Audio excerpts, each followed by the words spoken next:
Глава 218. Его Высочество прекрасно знал о происходящем, вот только не знал, что с этим делать.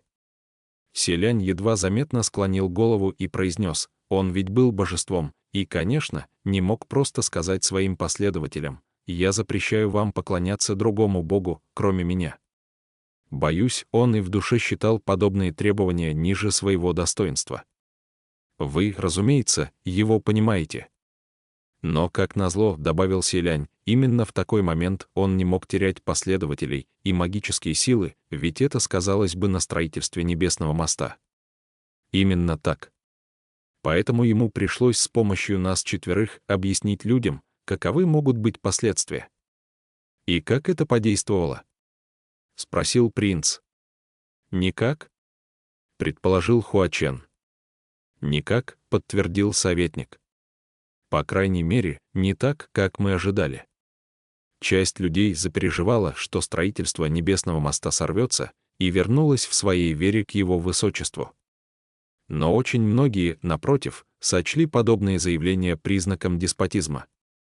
Тем не менее, нельзя обвинять его последователей в том, что они, не получая ответа на свои молитвы, начинали поклоняться тем божествам, которые могли исполнить их желания. Все люди свободны выбирать, в кого им верить, это непреложная истина и естественный порядок вещей. Дело не в том, что он не хотел исполнять людские молитвы, просто на самом деле Селянь вздохнул и тихо добавил: при всем желании не имел такой возможности. Советник продолжал: узнав об этом, его высочество велел нам прекратить проповеди. Сказал: раз хотят, пусть уходят, ведь если заставить людей остаться, их вера перестанет быть искренней. И он был прав, как бы мы ни старались, в душе люди уже потеряли веру, а если вернуть их насильно, им уже не хватит искренности, сила веры не будет такой, как раньше, обернется лишь притворством напоказ. Он не мог гневаться на своих последователей, но при этом не желал просить помощи у других небесных чиновников, произнес Селянь. Даже если бы попросил, другие божества не стали бы помогать. Желая они помочь, не протестовали бы с самого начала и не переманили бы его последователей на свою сторону. Его высочество становился все молчаливее. Он строил Небесный мост только своими силами, держал его на своих плечах. Мы каждый день видели его, видели, как ему тяжело в душе, хоть он никогда не жаловался нам. И эту тяжесть ему приходилось выносить в одиночку, ведь как бы мы ни желали помочь, не смогли бы разделить с ним даже малую часть этой ноши. Наконец, спустя 3 года тяжких стараний, настал момент извержения вулкана. Стоило вести распространиться, и люди, обгоняя друг друга, ринулись на мост. И мы вчетвером, ведя по мосту невообразимо огромную толпу, страшно переживали о его высочестве, который должен был выдерживать такую тяжесть. Советник вздохнул. Раньше нам и в голову не приходило волноваться, что у него что-то не получится. Но тогда беспокойство захватило нас. Вначале мост стоял довольно прочно. Но людей на него всходило все больше, и со временем руки его высочества начали дрожать, а лицо побледнело. Этого не видел никто, кроме нас.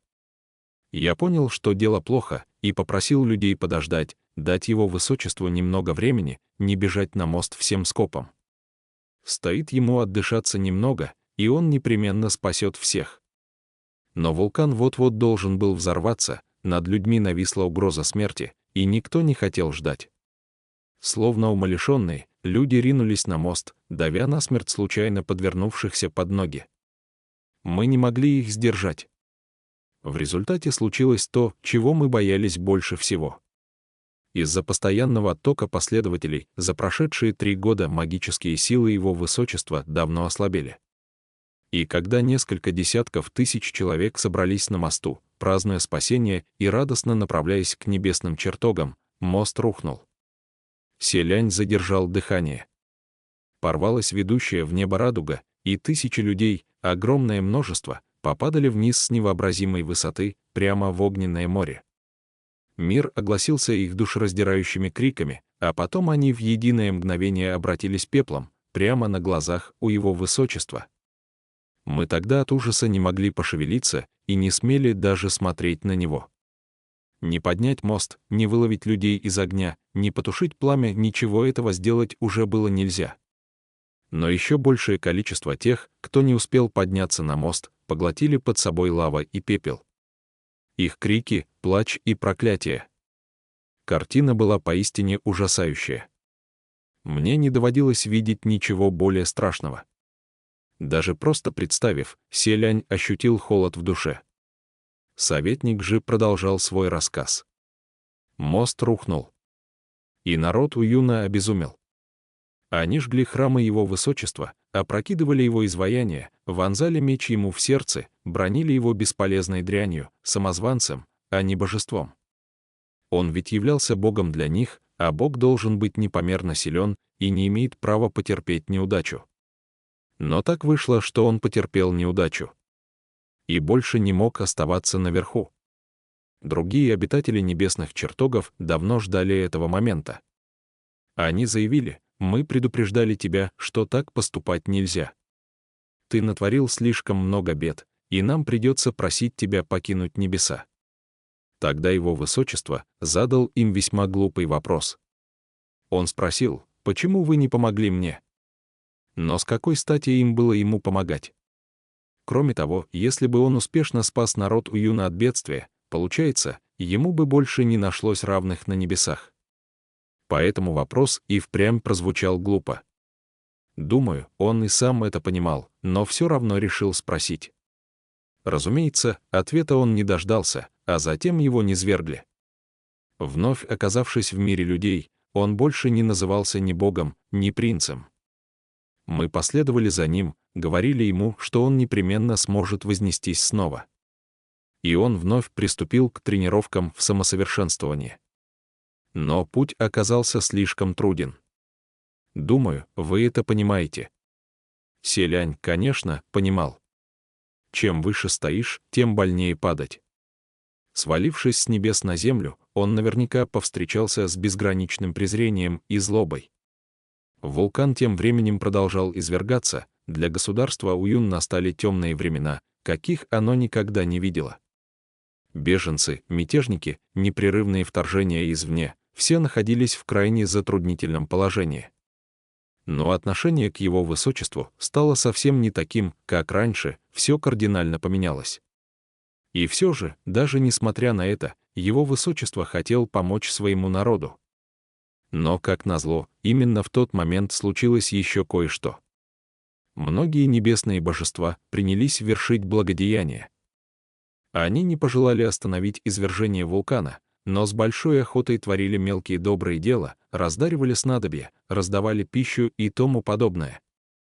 И поскольку его высочество на тот момент уже был низвергнут, его деяния в сравнении с деяниями божеств оставались незамеченными. Народ Уюна схватился за помощь богов, как за спасительную соломинку, ринулся к ним будто в объятия оживших родителей.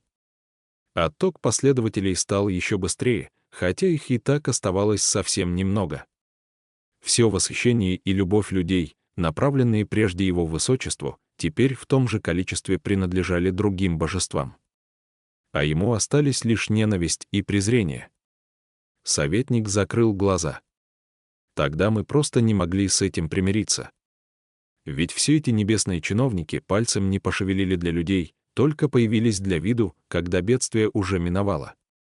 А его высочество как раз и был тем, кто сделал больше всех, он приложил все усилия и мог бы достичь успеха, не хватило совсем немного. Но почему же в конце концов только он оказался обречен на забытье? Почему тот, кто отдал все, остался без внимания, а те, кто подал крупицы, получили огромную признательность? С той поры у него появились мысли о перемене сторон. Я не мог удержаться от раздумий, а что если бы его высочество с самого начала притворился, что ничего не знает о будущем, увиденном во сне? Он бы имел возможность наблюдать со стороны, под предлогом «все предначертано небесами, и боги не способны изменить судьбу». А когда, после извержения вулкана, он бы неохотно протянул людям руку помощи, как поступили эти божества, его последователи вознесли бы его на вершину, растроганные до слез. Хуачен спокойно спросил: «Вам только тогда это пришло в голову? Вы должны были подумать об этом сразу. Отрежь от себя кусок плоти, чтобы спасти человека, и он будет благодарен тебе. Но чем больше отрезаешь, тем больше становится просящих, а в итоге подвергни себя хоть линчи до самых костей, люди не останутся довольны. Я не решался делиться с ним этими размышлениями. Но его высочество становился все мрачнее, и мне неизвестно, о чем он думал тогда. Возможно, о том же, что и я. Дни летели за днями, вулкан все продолжал извергаться, и государство Уюн погрязло в ужасе, из которого уже нельзя было выбраться. Никто не знал, как остановить беду, как прекратить этот кошмарный сон.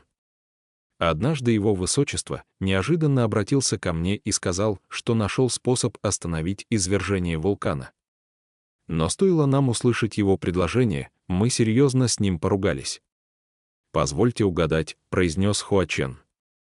Он предложил принести в жертву живых людей. Верно. Его высочество сказал, что выберет группу преступников, которых принесет в жертву, сбросит их в медную печь, чтобы умерить ее гнев.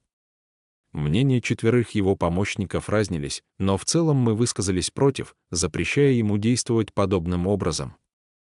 Ведь когда-то его высочество сам не позволил армии Уюна напасть на другое государство, чтобы не обменивать жизни одних на жизни других. А теперь, если принести в жертву медной печи живых людей, разве будет этот поступок чем-то отличаться? Мы посчитали его предложение даже большим злом. Кто-то из нас протестовал чрезмерно яростно, так что просто поругался с его высочеством. А затем ссора переросла в драку. Я тоже выступал против его идей, но в сравнении с внешней угрозой меня больше опечалили наши внутренние противоречия. Надо сказать, что мы вчетвером всегда поддерживали его высочество, и тогда оставались его единственной опорой. Однако в тот раз мы не только в пылу подрались с ним, но кто-то даже сказал ему, что он изменился, забыл свои изначальные стремления и что он теперь больше не тот его высочество наследный принц, которого мы знали. Эти слова оказались слишком болезненными, я просто не мог этого выносить. Ведь если даже мы встанем напротив его высочества и начнем его обвинять, на его стороне и правда больше не останется никого на свете. Поэтому в итоге я не стал протестовать, только сказал: хватит, не будем обременять себя этим, не будем переживать ни за небесные чертоги, ни за мир людей, ни за пострадавший народ. Забудем обо всем. Мы, правда, все очень устали. Но меня никто не послушал. После ссоры другие 3 ушли. Селянь покачал головой, не зная, что сказать. Своим уходом те 3, несомненно, подбросили дров в огонь. «Остался только я», — произнес советник. Его высочество ничего не сказал, лишь задал вопрос: «И ты уйдешь?» Глядя на выражение лица, с которым он спросил меня об этом, я в тот момент подумал, что даже если он в самом деле бросит людей в медную печь, я его пойму. Я ответил: «Ваше высочество, я не уйду». Он так и не сказал ничего и больше не упоминал принесение людей в жертву. Вместо этого он соорудил алтарь неподалеку от медной печи и каждый день, претерпевая брань и камни, летящие из рук беженцев, проводил магические обряды, пытаясь усмирить гнев вулкана. Я занимался тем же вместе с ним и думал, что тот конфликт исчерпан, но однажды заметил одну вещь, от которой меня охватил ужас. На этом моменте лицо советника сделалось таким пугающим, будто он снова увидел ту самую картину. Селяню показалось, будто его собственное сердце сжала невидимая рука. Принц спросил: «Что вы заметили?» Он вдруг начал скрывать лицо. Принц был хорош собой и никогда не носил масок. И ничто не могло поранить его лицо.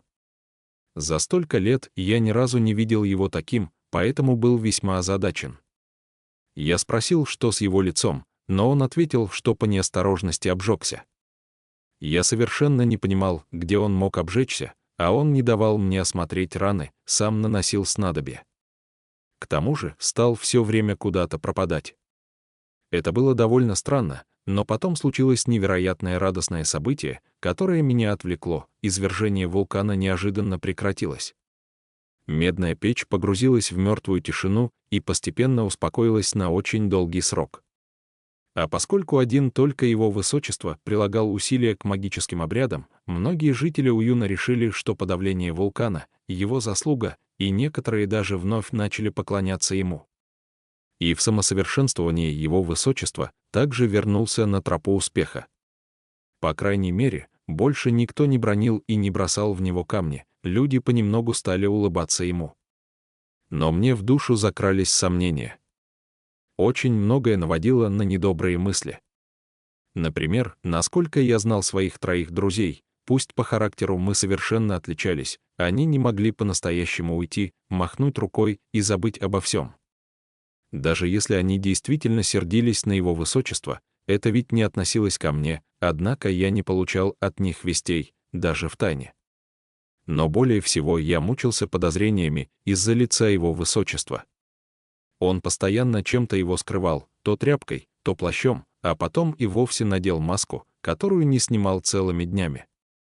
Иногда я даже предполагал, что это вовсе не его высочество, а кто-то другой занял его место, поскольку его слова и поступки, даже характер, все изменилось.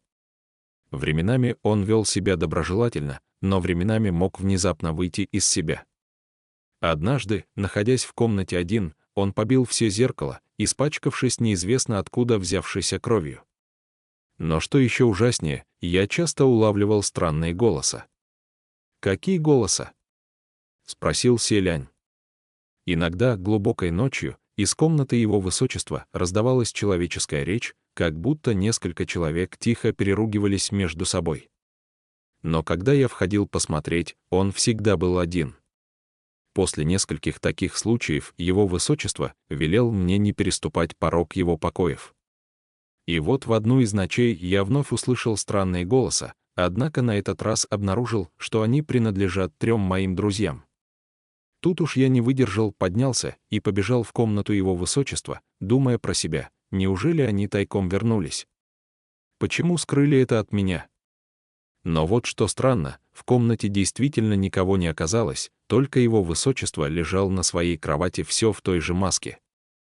Я постоял немного, послушал и обнаружил, что голоса раздаются именно от него. А если точнее, то от его лица под маской.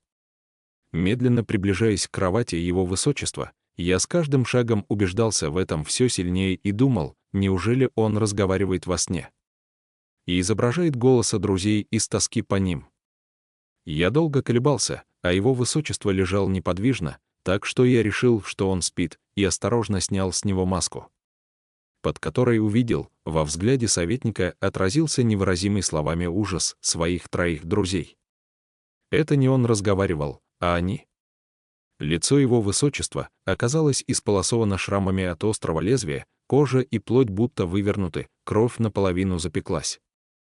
И откуда ни возьмись, на его лице выросли еще 3 лица, которые шевелились и разевали рты. Лица принадлежали им, моим товарищам. Селянь невольно содрогнулся, он сбросил в медную печь и своих бывших соратников, что его покинули.